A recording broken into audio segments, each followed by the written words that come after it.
Hello friends, કેમ છો? મજામાં? આજે આપણે ધોરણ 11 ચેપ્ટર 1 નો લેક્ચર નંબર 2ની અંદર આપણે વાત કરીશું પરમાણુ ભાર, પરમાણુ ક્રમાંક, પ્રોટોનની સંખ્યા, ન્યુટ્રોનની સંખ્યા, ઇલેક્ટ્રોનની સંખ્યા કઈ રીતે શોધવામાં આવે છે, એનું સૂત્ર કયું છે એની વાત કરવાના છીએ. બરાબર છે. દરેક શું છે એની પણ ડિટેલમાં થોડી વાત કરીશું, વ્યાખ્યા પણ જોઈશું આપણે.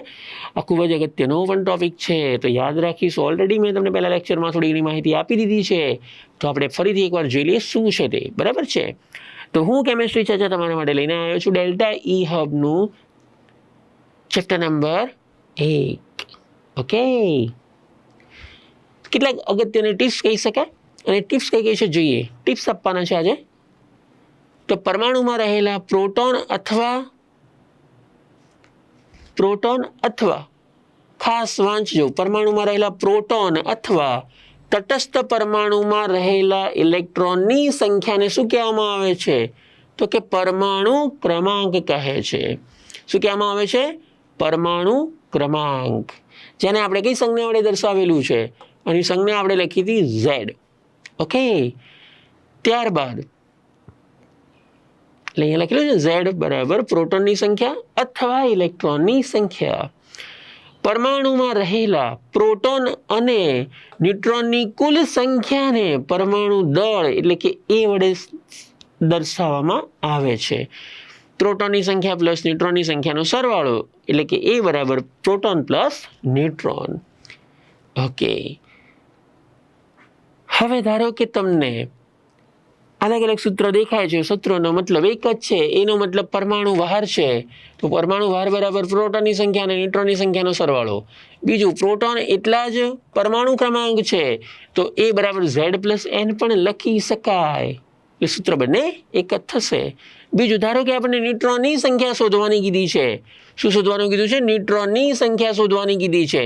તો ન્યુટ્રોનને સૂત્રનો કરતા બનાવો તો શું બનશે? A minus Z. ધારો કે એક્ઝામ્પલ આપણે એક લઈએ. એક્ઝામ્પલ લઉં છું હું કાર્બનનું. તો કાર્બન 6 અને એનો પરમાણુ ક્રમાંક 6 છે અને પરમાણુ ભાર 12 છે.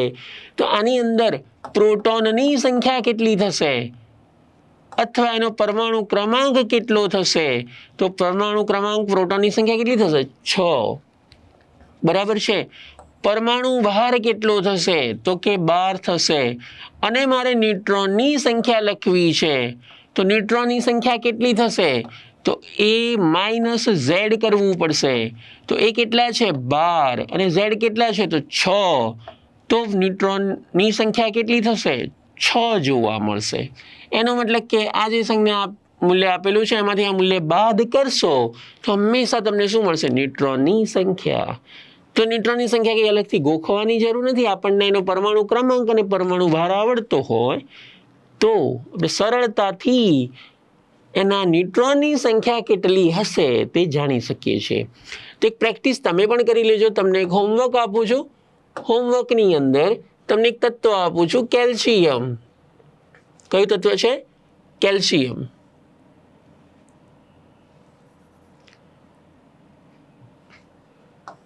કેલ્શિયમ તત્વ છે જેનો પરમાણુ ક્રમાંક 20 છે અને પરમાણુ ભાર 40 છે.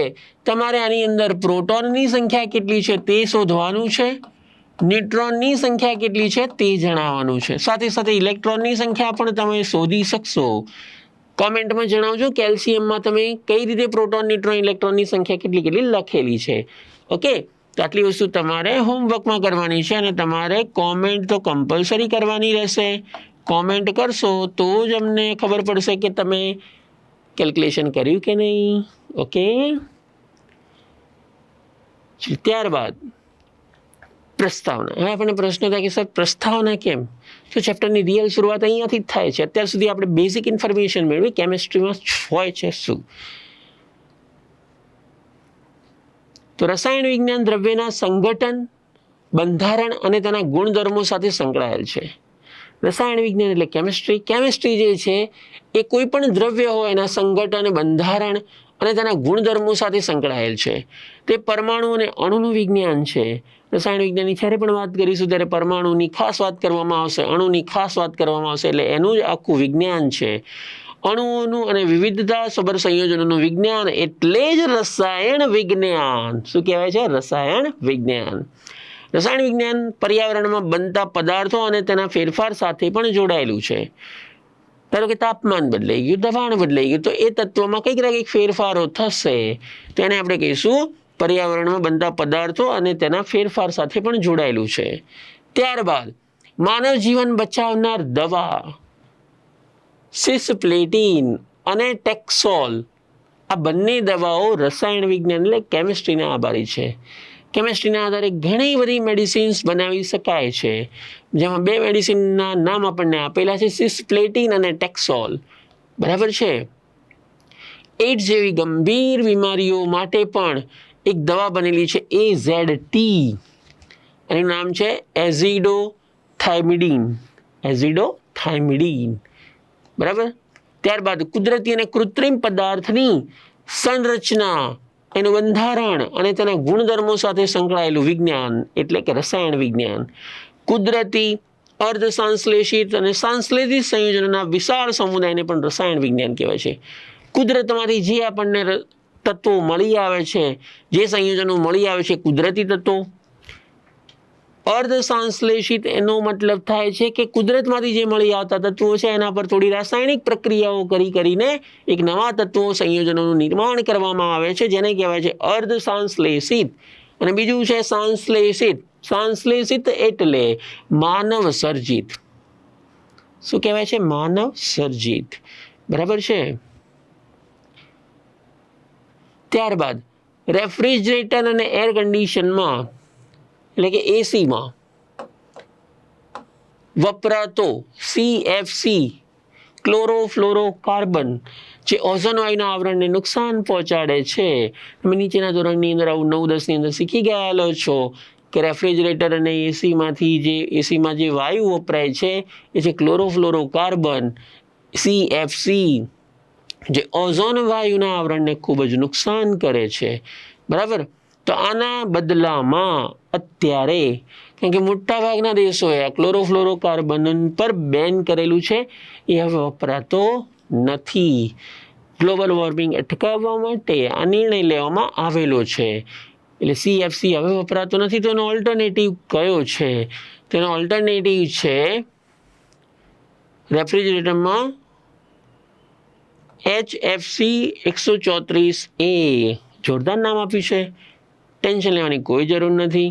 HFC એટલે કે 1,1,1,2 ટેટ્રાક્લોરોઇથેન. ઘણા બધા સ્ટુડન્ટને ખબર હશે કે ઇથેનની અંદર 2 કાર્બન હોય છે. ઇથેનની અંદર કેટલા કાર્બન હોય? 2. કાર્બનની સંયોજકતા કેટલી હોય? તો 4. આવું થોડું ઘણું તમને યાદ હશે. આગળ જતા ડિટેલમાં આપણે શીખીશું, પણ અત્યારે આટલું તો આપણને યાદ છે. આમાં લખેલું છે 1,1,1.